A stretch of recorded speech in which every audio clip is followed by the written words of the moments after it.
سب سے پہلے آپ کو یہ بتائیں کہ لاہور ہائی کورٹ نے حمزہ شہباز کو 10 روز کے لیے بیرون ملک جانے کی اجازت دے دی ہے۔ عدالت نے حمزہ شہباز کا نام بلیک لسٹ میں ڈالنے کے خلاف درخواست پر وفاقی حکومت سے 15 روز میں جواب بھی طلب کر لیا ہے۔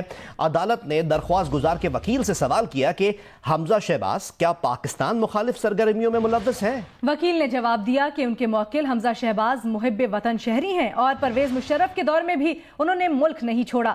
عدالت نے ایڈیشنل اٹارنی جنرل سے استفسار کیا کہ کیوں شریف آدمی کا نام ECL میں ڈالا۔ مزید جانیں گے ہمارے نمائندگان سے بھی، لیکن اس وقت جو عدالتی کارروائی ہوئی اس سے متعلق آپ کو اپڈیٹ کریں کہ لاہور ہائی کورٹ نے حمزہ شہباز کو 10 روز کے لیے بیرون ملک جانے کی اجازت دے دی ہے۔ عدالت نے حمزہ شہباز کا نام بلیک لسٹ میں ڈالنے کے خلاف درخواست پر وفاقی حکومت سے 15 روز میں جواب بھی طلب کر لیا ہے۔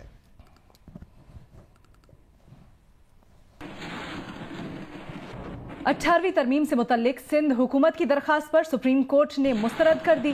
چیف جسٹس نے فیصلہ پڑھ کر سنایا۔ عدالت کا کہنا ہے کہ وجوہات سپریم کورٹ کے تفصیلی فیصلے میں دی جائیں گی۔ سندھ حکومت نے صوبائی اختیارات سے متعلق سپریم کورٹ میں درخواست دائر کر رکھی تھی۔ سپریم کورٹ نے سندھ حکومت کی درخواست مسترد کرتے ہوئے کیس نمٹا دیا ہے۔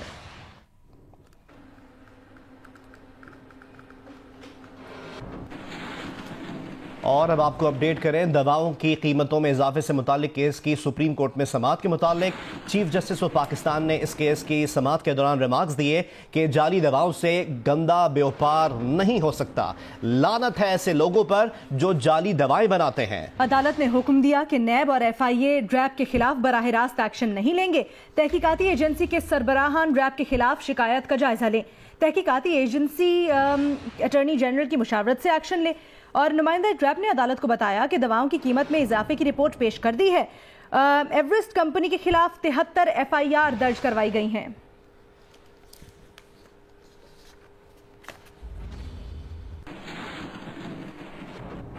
اسلام آباد کی احتساب عدالت نے خواجہ سعد رفیق کے راہداری ریمانڈ میں 5 روز کی توسیع کر دی ہے۔ احتساب عدالت کے جج محمد بشیر نے استفسار کیا کہ کب تک قومی اسمبلی کا اجلاس چلے گا۔ خواجہ سعد رفیق نے بتایا کہ 25-26 تاریخ تک اجلاس چلے گا۔ منی بجٹ 23 تاریخ کو آ رہا ہے، اجلاس آگے چلے گا۔ جج محمد بشیر نے سوال کیا کہ پتہ کر کے بتا سکتے ہیں اجلاس کب تک چلے گا؟ سعد رفیق نے جواب دیا کہ ابھی یہ اسپیکر بھی نہیں بتا سکتے تھے کہ کب تک یہ اجلاس چلے گا۔ خواجہ سعد رفیق نے کہا ہے کہ پاکستان میں کبھی بھی احتساب کے نام پر احتساب نہیں کیا گیا، چاہے مارشل لا ہو یا اپنا دور ہو۔ احتساب عدالت میں صحافیوں سے گفتگو کرتے ہوئے انہوں نے مزید کہا کہ احتساب کے پورے نظام پر نظر ثانی کی ضرورت ہے۔ اپوزیشن کے اتحاد کا کریڈٹ عمران خان کی بچکانہ اور انتقام پر مبنی پالیسیوں کو دینا چاہیے۔ پاکستان میں کبھی بھی احتساب کے نام پہ احتساب نہیں کیا گیا، وہ مارشل لاء کا دور ہو، ایون ہمارا اپنا دور تھا، تو احتساب کے سارے نظام کو ری وزٹ کرنے کی ضرورت ہے۔ سر، اپوزیشن کا جو ایک اتحاد ہونے جا رہا ہے، کل شہباز شریف صاحب اور زرداری صاحب کی بھی ملاقات ہوئی، اس حوالے سے آپ کیا کہیں گے؟ کریڈٹ عمران خان صاحب کی بچگانہ پالیسیوں کو اور منتقمانہ پالیسیوں کو دینا چاہیے، ایک، اور دوسری بات یہ ہے کہ ملک اس اممیچور گورنمنٹ سے سنبھالا نہیں جا رہا، ملک لرز رہا ہے ان کے ہاتھوں۔ تو کیا سر آپ ناخوش ہیں اس اتحاد پہ؟ ایک سیکنڈ، نہیں، میں تو سپورٹ کر رہا ہوں، اس لیے یہ نیڈ آف دی آر تھا کہ کمبائنڈ اپوزیشن بنتی، کمبائنڈ اپوزیشن بنے گی، پریشر بلڈ اپ ہوگا، تو یہ مہنگائی جو بڑھ رہی ہے اور جو اکنامک ایک میلٹ ڈاؤن ہو رہا ہے، اس کو سنجیدگی سے حکومت لے گی۔ تو یہ اتحاد بنیادی طور پہ جو بنا ہے، یہ غلط کہا جا رہا ہے کہ اپنے آپ کو بچانے کے لیے بنا ہے، اس لیے کہ کوئی وزیر اعظم اس ملک میں NRO دینے کے قابل نہیں ہے، سب کو اس بات کا پتہ ہے، نہ کوئی مانگ رہا ہے۔ بنیادی بات یہ ہے کہ آپ ملک کو ٹھیک طریقے سے چلائیں جو آپ نہیں چلا رہے۔ اگر آپ ٹھیک طریقے سے نہیں چلائیں گے، جو کہ آپ نہیں چلا رہے، تو پھر آپ کو اپوزیشن ٹف ٹائم دے گی۔ یہ ہمارا مینڈیٹ ہے، ہماری ذمہ داری ہے۔ اور اپوزیشن اتحاد پر حکومت کا سخت رد عمل سامنے آیا ہے۔ وفاقی وزیر اطلاعات فواد چودھری نے کہا ہے کہ اپوزیشن قائدین پیسے بچانے کے معاملے پر ایک ہیں۔ ایک نے حدیبیہ بنائی، دوسرے نے اومنی، دونوں پارٹنرز کا ایجنڈا، کرپشن ماڈل ایک جیسا ہے۔ آصف زرداری اور نواز شریف کی سیاست میں فرق نہیں، دونوں ایک ہی سکے کے دو رخ ہیں، دونوں کی سیاسی اننگز ختم ہو چکی ہیں۔ مشیر اطلاعات سندھ مرتضی وہاب کراچی میں پریس کانفرنس کر رہے تھے۔ انہوں نے کہا کہ یہ کہتے ہیں سندھ حکومت گیس کا غبارہ ہے اور پن ان کے ہاتھ میں ہے، شاید اسی سوچ کی وجہ سے سندھ کی گیس بند کی۔ انہوں نے کہا کہ آزاد اراکین کا اپنا فیصلہ ہے، اپوزیشن میں بیٹھیں یا حکومتی بینچز پر۔ انہوں نے یہ بھی کہا کہ تحریک انصاف اپنی وفاقی حکومت پر نظر ڈالے، ان کے اتحادی خوش نہیں ہیں۔ وفاقی حکومت کو کہا ہے کہ آپ عوام کی ترقی کے لیے ایجنڈا لے کر آئیں، ہم ساتھ کام کرنے کے لیے تیار ہیں۔ جو لوگ کہتے ہیں کہ سندھ حکومت ایک غبارے کے مانند ہے جس کی گیس وہ کبھی بھی برسٹ کر سکتے ہیں، میں سمجھتا ہوں شاید اسی سوچ کے ساتھ انہوں نے سندھ کی گیس کے اوپر پابندی لگائی تھی۔ گزارش میں ان کو یہ کرنا چاہوں گا کہ کوشش کریں کہ جو ہمارا آئینی حق ہے گیس کے اوپر، ہمارے صارفین کا، ہمارے گھریلو صارفین کا، ہماری ٹرانسپورٹ کا، ہماری انڈسٹریل صارفین کا، ان کو وہ حق جو آئین پاکستان گارنٹی کرتا ہے وہ حق ہمیں پرووائڈ کریں، سیاسی باتیں نہ کریں۔ وہ اردو کا بڑا مشہور محاورہ ہے، جیسا کرو گے ویسا بھرو گے۔ تو میں سمجھتا ہوں کہ پی ٹی آئی کا جو بھی یہ مقصد تھا، مجھے نہیں پتا آفیشیل ایجنڈا ان کا تھا یا نہیں، کیونکہ کل 2 وفاقی وزراء نے نیشنل ٹیلی ویژن میں اس بات کو بڑا بھرپور طریقے سے کہا کہ جو فواد چودھری صاحب کرنے کی کوشش کر رہے ہیں وہ پی ٹی آئی کا ایجنڈا نہیں ہے۔ تو میں سمجھتا ہوں ان کی اپنے دوست، ان کے اپنے کالیگز کابینہ میں جو ہیں وہ یو ٹرن لے چکے ہیں اس ایشو پہ۔ اور اب ذکر سندھ کے وزیر ٹرانسپورٹ ناصر حسین شاہ کا، جنہوں نے کہا ہے کہ زرداری صاحب نے کہہ دیا ہے کہ پیپلز پارٹی کسی سازش کا حصہ نہیں بنے گی۔ فواد چودھری کے لیے حامد خان کا رد عمل ہی بہت ہے۔ فواد چودھری کا چہرہ ایک ہے لیکن ان کی پارٹیاں کئی ہیں۔ فواد چودھری ہر جگہ فٹ ہو جاتے ہیں۔ صحافیوں سے گفتگو میں انہوں نے کہا کہ مراد علی شاہ ہی وزیر اعلیٰ سندھ رہیں گے۔ عمران خان نے پوری قوم کو انڈے مرغی کا مشورہ دے دیا۔ عمران خان اپنی بہن کی طرح سلائی مشین کا ہی مشورہ دے دیتے۔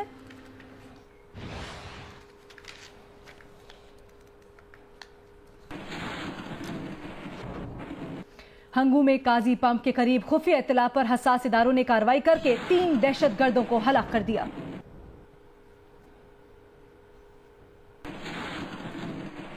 سیکیورٹی ذرائع کے مطابق مارے جانے والے دہشت گردوں میں کمانڈر اسلام لائک اور خودکش حملہ آور محب اللہ شامل ہیں۔ دہشت گرد کمانڈر اسلام کلایا بم دھماکے سمیت مختلف دہشت گردی کی کارروائیوں میں ملوث تھا۔ کارروائی کے دوران دہشت گرد نئی زیر تعمیر جیل کے قریب شاہد نامی شخص کے گھر گھس گئے تھے۔ کارروائی میں گھر کا مالک بھی جاں بحق ہو گیا۔ دہشت گردوں کے قبضے سے متعدد دستی بم، کلاشنکوف اور دیگر اسلحہ بھی برآمد کیا گیا ہے۔ اور اب آپ کو بتائیں کہ نیب کے تفتیشی افسران نیب انکوائری سے متعلق عدالت کو مطمئن کرنے میں ناکام رہے، اور اس موقع پر chief justice Sindh high court نے نیب کے تفتیشی افسر اور پروسیکیوٹر کی سرزنش بھی کی ہے۔ عدالتی کارروائی سے متعلق اپڈیٹ لیں گے، امین انور نے ہمیں جوائن کیا ہے۔ امین، کیا عدالتی ریمارکس دیکھے گئے؟ جی بالکل، آج chief justice Sindh high court کی سربراہی میں 2 رکنی بینچ نیب ریفرنسز اور نیب انکوائری سے متعلق درخواستوں کی سماعت کر رہے ہیں، اور آج تفتیشی افسران کی ناقص تفتیش پر عدالت کی جانب سے اظہار برہمی کیا گیا ہے۔ نیب کے تفتیشی افسران نیب انکوائری سے متعلق عدالت کو بہت سارے انکوائریز میں مطمئن کرنے میں ناکام رہے۔ Chief justice Sindh high court نے ریمارکس دیتے ہوئے کہا کہ نیب کے تفتیشی افسران اور پروسیکیوٹرز کو کیسز کے بارے میں معلوم نہیں ہوتا، اور متعدد انکوائریز چل رہی ہیں جس میں تفتیشی افسر کے جو سٹیٹمنٹ ہیں، انکوائریز ہیں، اس حوالے سے انہیں معلوم نہیں ہوتا۔ 2 سال سے انکوائریز چل رہی ہیں۔ اب چیف جسٹس نے اپنے ریمارکس میں یہ بھی کہا کہ آپ ڈی جی نیب سندھ کو طلب کرتے ہیں، لوگوں کی پگڑیاں اچھالتے ہیں، لیکن 2 سال سے ابھی تک انکوائریاں مکمل نہیں ہوئی ہیں۔ عدالت نے نیب کے تفتیشی افسر سبی علی سمیت دیگر پر اظہار برہمی کیا کہ تفتیشی افسران کیس پڑھ کر نہیں آتے، نہ ہی انہیں کیس ڈائریز کے بارے میں معلوم ہوتا ہے۔ عدالت نے کراچی، حیدرآباد اور سیکٹر کی نیب انکوائری کی تفصیلات طلب کر لی ہیں۔ بہت شکریہ امین ہمیں اپڈیٹ کرنے کے لیے۔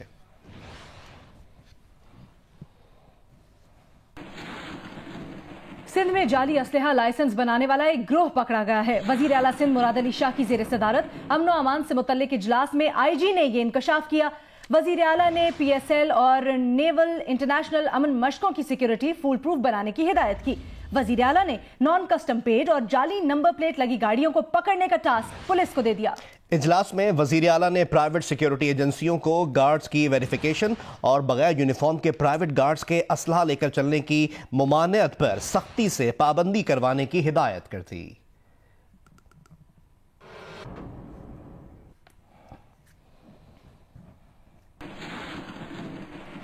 اور اب آپ کو بتائیں کہ ٹھٹا کے قریب کینجھر جھیل کو پانی فراہم کرنے والی کے بی فیڈر نہر میں کوٹری کی صنعتوں کا زہریلا فضلہ داخل ہو گیا، جس سے مچھلیاں مر رہی ہیں۔ جھیل سے کراچی کو بھی پانی فراہم کیا جاتا ہے۔ محکمہ آبپاشی نے کے بی فیڈر نہر کے چل سائٹ کے مقام پر نہر کے دروازے بند کر کے مزید پانی کینجھر جھیل میں داخل ہونے سے روک دیا ہے۔ مردہ مچھلیاں نکالنے کے لیے بچے اور بڑے نہر کے اطراف جمع ہو گئے اور بوریاں بھر بھر کر مضر صحت مچھلیاں لے جا رہے ہیں۔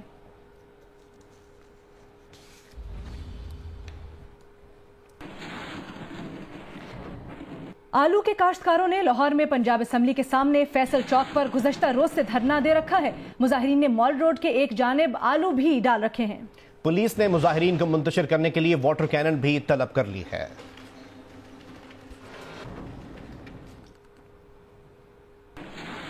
کہ سابق احتساب کمیشن کے مستقل ملازمین کی تقرری کی چھانبین کا فیصلہ کیا گیا ہے، جس کے لیے اسپیشل سیکرٹری محکمہ اسٹیبلشمنٹ کی سربراہی میں 4 رکنی کمیٹی بھی قائم کر دی گئی ہے۔ مزید جانتے ہیں نمائندہ جیو نیوز شکیل فرمان علی سے۔ شکیل، اپڈیٹ کیجیے گا۔ دیکھیں، خیبر پختونخوا حکومت نے سابق احتساب کمیشن کے ملازمین کی احتساب کرنے کا فیصلہ کیا ہے اور اسپیشل سیکرٹری محکمہ اسٹیبلشمنٹ کی سربراہی میں 4 رکنی کمیٹی قائم کی ہے۔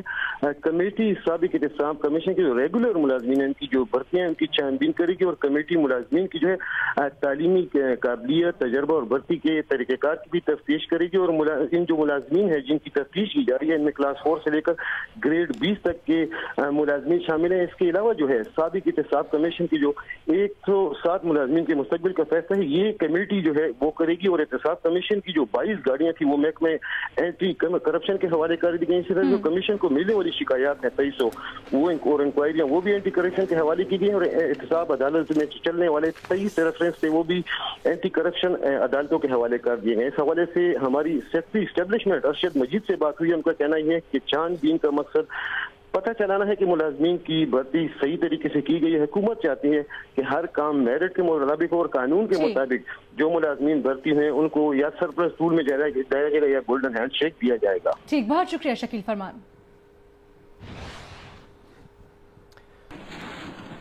ایک اور اپڈیٹ آپ سے شیئر کریں کہ عالمی مالیاتی فنڈ کا کہنا ہے کہ پاکستان نے معاشی ڈیٹا اکٹھا کرنے کے لیے IMF کے طریقہ کار کو اپنایا ہے۔ اس سے پاکستان میں معاشی ڈیٹا مزید شفاف ہو سکے گا۔ درست معاشی ڈیٹا سے پاکستان کو اقتصادی ترقی میں مدد ملے گی۔ درست معاشی ڈیٹا لوگوں کو بہتر سہولتیں فراہم کر سکتا ہے۔ IMF کے طریقہ کار کو اپنانا پاکستان کا اہم سنگ میل ہے۔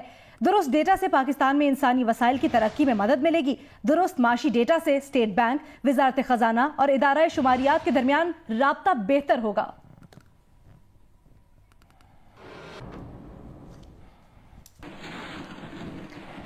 حیدرآباد کے علاقے ٹنڈو آغا میں پلاسٹک فیکٹری میں لگنے والی آگ پر قابو پا لیا گیا ہے۔ آگ لگنے کے سبب فیکٹری جل کر خاکسر ہو گئی، جبکہ قریبی مکانات کو اور ایک سکول کو بھی متاثر کیا اس آگ نے۔ تفصیلات بتائیں گے ہمارے نمائندے علی نعیم۔ جی علی۔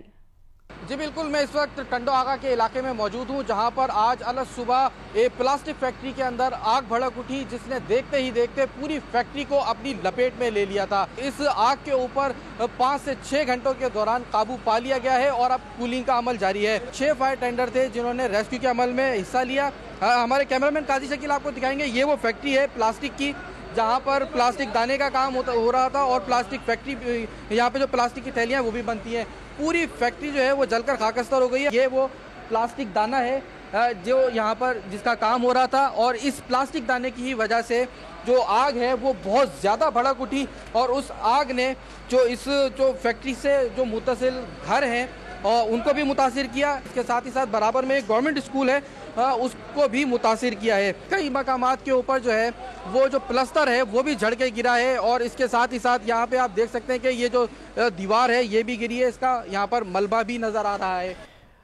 اور اب ذکر ایک آرڈیننس کا۔ صدر عارف الوی نے ایک آرڈیننس نافذ کیا ہے جو Pakistan medical and dental council کی خود مختاری ختم کر دے گا۔ انتخاب کے نئے طریقہ کار کی وجہ سے اس کی فیصلہ ساز باڈی اور کونسل بہت حد تک سیاست زدہ ہو جائے گی۔ سینئر صحافی عمر چیمہ کی رپورٹ کے مطابق PMDC آرڈیننس گزشتہ ہفتے نافذ کیا گیا، اور قانون پارلیمنٹ سے منظور کرانے کے بجائے حکومت نے جلدی دکھائی اور ایڈ ہاک قانون متعارف کرا دیا۔ آرڈیننس کے مطابق PMDC معاملات چلانے کے لیے بنائی گئی۔ نئی کونسل 17 ارکان پر مشتمل ہے، جن میں سے 5 کو وزیر اعظم نامزد کریں گے، 10 کو صوبائی حکومتیں نامزد کریں گی۔